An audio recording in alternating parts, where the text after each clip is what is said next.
विज्ञानता रुग्णसेवेमध्ये आम्ही व्हेरिकोएन्ससाठी ट्रीटमेंट देतोच, परंतु व्हेरिकोएन्समध्ये बाहेर ट्रीटमेंट देत असताना लेजर ट्रीटमेंट केलं जाते आणि बऱ्याच पेशंटला त्यामध्ये जखमा तयार होतात, घाव तयार होतो.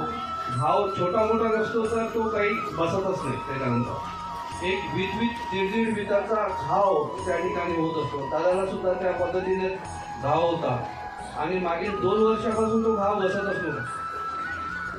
तो त्याचा जखम पूर्ण रिकवर झालेली आहे, फक्त वरच्या आवरणाची आत राहील.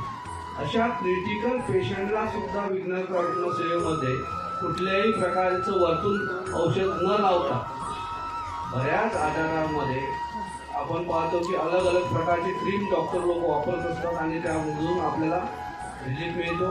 आणि दादाची जखम किती 2 वर्षापासून आणि अशा पद्धतीनं त्या जखमेमध्ये सुद्धा आज त्यांना रिलीफ आहे. असा फरक आपण पाहतोय की आयुर्वेदाच्या माध्यमातून 100% आयुर्वेदाच्या माध्यमातून विज्ञानता रुग्णसेवेमध्ये त्याला त्या व्हेरिकोएन्सच्या ज्या जखमा झाल्या होत्या व्हेरिकोएन्समध्ये पायाला, ती जखमसुद्धा आज ठीक झाली. दादासाठी शुभेच्छा द्या, टाळ्या वाजवा. धन्यवाद दादा. आपण लवकरच पूर्णतः रिकवर व्हावं. बाकी जे आजार होते त्यामध्ये सुद्धा दादाला रिकवरी आहे. धन्यवाद.